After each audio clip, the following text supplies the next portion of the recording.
As opposition protests were happening in Quito and in Guayaquil on Thursday night, supporters of President Rafael Correa gathered in front of the Carondelet presidential palace to defend the gains made under his government.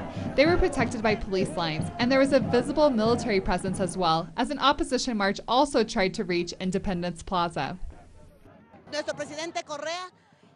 President Correa has done what the oligarchy never has. They have been in power for how many years, and what have they done?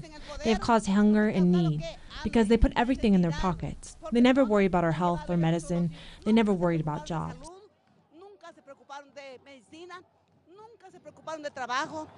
The opposition march tried unsuccessfully to break through police lines, which were guarding citizens to avoid clashes. The opposition has said that they are unwilling to enter the National Citizens Dialogue for Equality and Social Justice, and said that they will continue protesting against the government of President Correa. We have called for a systematic and organized dialogue, which is focused on the underlying problem. It is not the inheritance law or the capital gains law. It is a glaring inequality that exists across the country. For this reason, we have called for this national dialogue.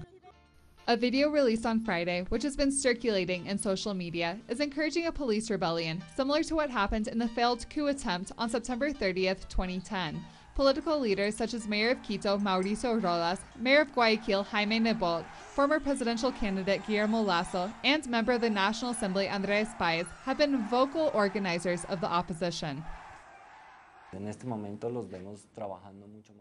moment, we are seeing that they are coordinating better. They are creating political leaders who, even though they are still regional, they will then have to debate who is going to be the presidential candidate. As the opposition continues mobilizing, government supporters are maintaining a presence in Independence Plaza and engaging in the national debate over wealth redistribution, which seeks to make Ecuador a more equal society. Liz Sherfias, Telesur, Ecuador.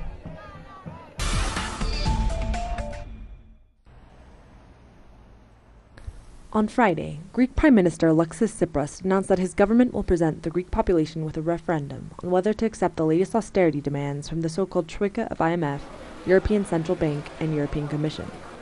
The referendum would be held on July 5th. Eurogroup President Jeroen Dijsselbloem, however, said he was very disappointed by the Greek government's move and that this essentially closed the negotiations. Let me just say that I'm very negatively surprised by today's decisions by the Greek government. They have apparently rejected the last proposals on the table from the three institutions, and on that negative basis have proposed to Parliament to have a referendum with, again, a negative advice to the Greek people. That is a sad decision for Greece because it has closed the door on further talks, where the door was still open in my mind. We will hear from the Greek minister today in our meeting and then talk about future consequences.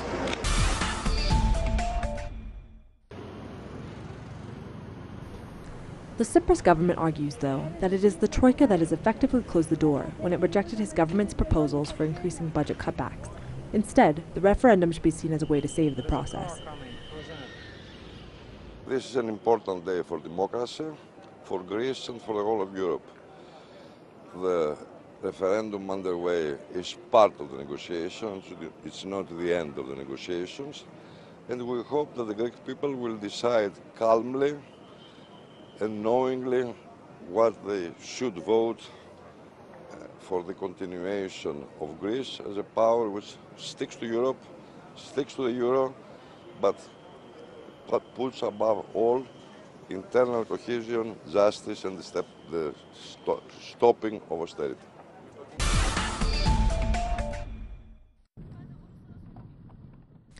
The Kurdish town of Kobani, located in southeastern Turkey, succeeded Saturday in repelling fighters of the Islamic State group, who have attacked the town several times over the past few days, killing over 12 inhabitants. Fighters in Kobani have put up a strong resistance to the Islamic State ever since fighting began there earlier this year. An international brigade has recently joined the Kurdish fighters in northern Syria, in Rojava, in order to help repel the Islamic State on the other side of the Turkish border. Following the attack of Islamic militants on hotels near the Tunisian town of Sousse last Friday, which killed at least 39 tourists, Tunisia's tourism industry is reeling from the consequences as tourists leave Tunisia in droves. Tourism accounts for 14.5% of Tunisia's GDP and has long been a highly desired destination for European travelers. To go home.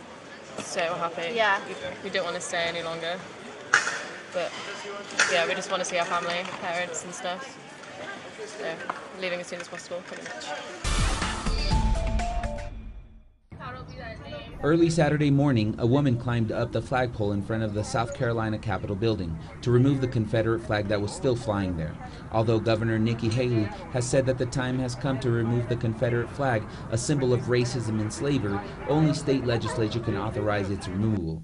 Bree Newsom, the activist who removed the flag, told the media, "We removed the flag because it represents white supremacy and because we can't wait any longer."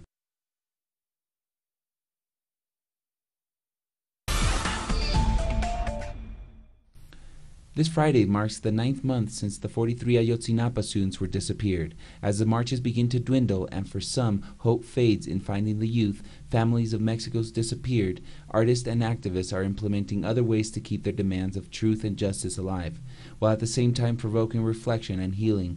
Our correspondent Clayton Kahn has more.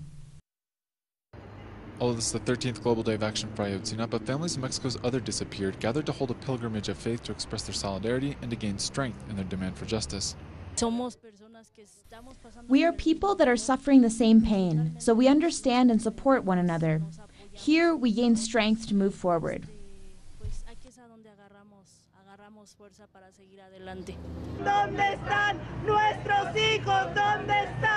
However, while some express their hope and faith in one day finding truth and justice or even having their loved one return, others have a more pessimistic outlook. I see it as being very difficult that we are going to find our families. We can find those who disappeared or killed them, but we will never find the bodies or anything from our family members because it is not convenient for the government.